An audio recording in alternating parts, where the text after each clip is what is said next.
JPSC mains परीक्षा को high court द्वारा 2 सप्ताह के लिए रोक लगा दिया गया है। इस पर सत्ता पक्ष के मंत्री विपक्ष पर आरोप लगा रहे हैं कि पूर्व की सरकार ने युवाओं के लिए तो रोजगार मुहैया नहीं कराया, लेकिन जब हमारी सरकार युवाओं के लिए रोजगार मुहैया कराना चाहती है तो किसी न किसी बहाने उसे रोकने की कोशिश की जा रही है। शिक्षा मंत्री जगन्नाथ महतो ने कहा कि हम कोर्ट का सम्मान करते हैं, जो कोर्ट अपना फैसला सुनाएगा हम उसका सम्मान करेंगे। कोर्ट का आदेश, माननीय कोर्ट का आदेश महत्वपूर्ण होता है। कोर्ट का जो आदेश होगा उस कोर्ट के आदेश के निर्देशानुसार सरकार निर्णय लेगा। इधर तो लगातार एक बड़ा विवाद था, इस पर याचिका भी डाली गई थी, तो कैसे सरकार अब इसको आगे ये करेगी? जो अब कोर्ट के माध्यम से, कानून के माध्यम से, कानून में जो निर्णय होगा उस पर निर्णय लिया जाएगा। कहीं ना कहीं सरकार की तो छवि भी खराब हो रही है इसको लेकर। अरे भैया, अभी देख रहे हैं, ककरो थोड़ा सा भी कुछ होता है तो कोर्ट चल जाता है, तो कोर्ट देख रहा है कोर्ट में क्या निर्णय आता है। आने दीजिए, जो कोर्ट का निर्णय होगा माना जाएगा। वहीं इस मामले पर स्वास्थ्य मंत्री बन्ना गुप्ता ने कहा कि सरकार काम करना चाह रही है, लेकिन पूर्व की सरकार द्वारा उन्हें रोकने की कोशिश की जा रही है। सिर्फ अनुबंध ही अनुबंध खेलने का काम किया गया था और कैसे परीक्षा को टाला जाए, बार बार विपक्ष इस ओर ध्यान दे रहा है। जिन लोगों को काम करने के लिए जनता ने चुना था, उन लोगों ने तो 5 साल बर्बाद कर दिए। खाली अनुबंध करके जो है करते रहे। लेकिन जो सरकार, नई सरकार आई है, जन आकांक्षा की पूर्ति कर रही है और लोगों को जो है भर्ती वगैरह की प्रक्रिया कर रही है। हो सकता है कि थोड़ा बहुत जो है कहीं और कमी कसर हो सकती है, होती है काम करने के दौरान, लेकिन हमारी सोच अच्छी है।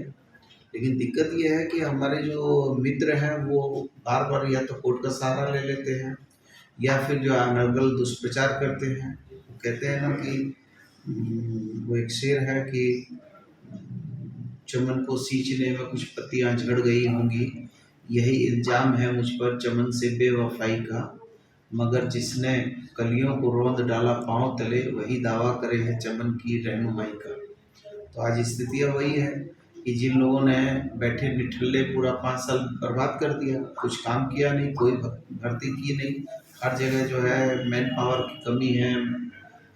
जो है जितने आप पद देख लीजिए हर विभाग में आप देखिएगा तो पद, जितने चयनित पद हैं उसके अगेंस्ट में काफ़ी कम संख्या में लोग हैं। तो जब हमारी सरकार इस विषय में काम कर रही है तो लोग जो हैं नाना प्रकार से तंग कर रहे हैं। कोई बात नहीं है, लेकिन फिर भी हम राज्य की जनता को निश्चित तौर पर जो नौजवानों ने आशा देखा है उस आशा की पूर्ति। वहीं दूसरी ओर भाजपा विधायक दल के नेता बाबूलाल मरांडी ने कहा कि जेपीएससी प्रकरण को दबाना चाहती है सरकार। हाईकोर्ट के निर्णय का हम स्वागत करते हैं। इस पूरे प्रकरण पर सीबीआई से जांच होनी ही चाहिए।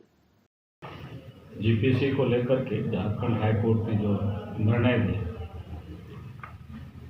यानी जिन मांगों को लेकर के झारखंड के नौजवान छात्र सड़कों पर आंदोलन कर रहे थे कि जेपीएससी में गड़बड़ी हुई है प्राइमरी एग्जाम में,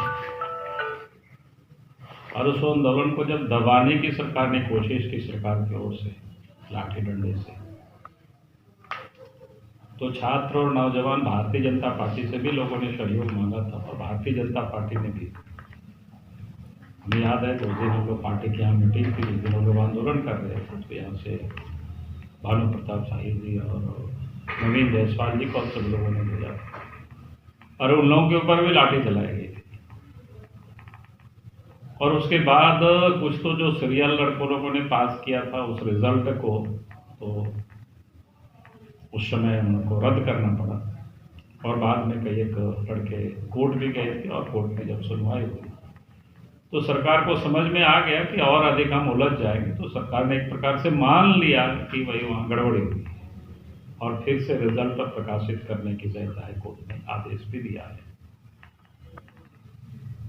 तो मैं ये कहता हूँ कि भाई आज बिल्कुल ये सिद्ध हो चुका, जिसको छात्र भी मांग कर रहे थे, नौजवान भी मांग कर रहे थे, हम सब लोग भी मांग कर रहे थे, भाई आप तो सिद्ध हो गया कि भाई जेपीएससी में गड़बड़ी हुई और भारी पैमाने पर गड़बड़ी की गई है।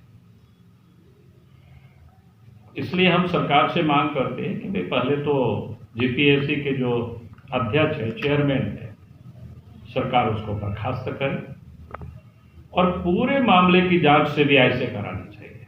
न्यूज विंग के लिए मनीष झा की report. Giridih is a small place, and we have like very less facilities in terms of education and this kind of infrastructure. It came to our mind that basically there should be good opportunities for the students of Giridih, those who are leaving the town and going outside for studies, their higher studies and their education. I wanted my son to start with the coding classes, so I researched it online. I got through all the reviews and everything. Then I got in touch with the White Hat representatives, and I was very happy with the progress and all how he was doing. So then I thought that why not to implement it in our school so that all the students are able to learn this thing. I started coding because we can make our thoughts real. We can interact with the computer. White Hat Junior is helping me to create a web browser. And I think on this part, White Hat is actually leading, on this coding platform. It is definitely a very good platform and one should implement in every school.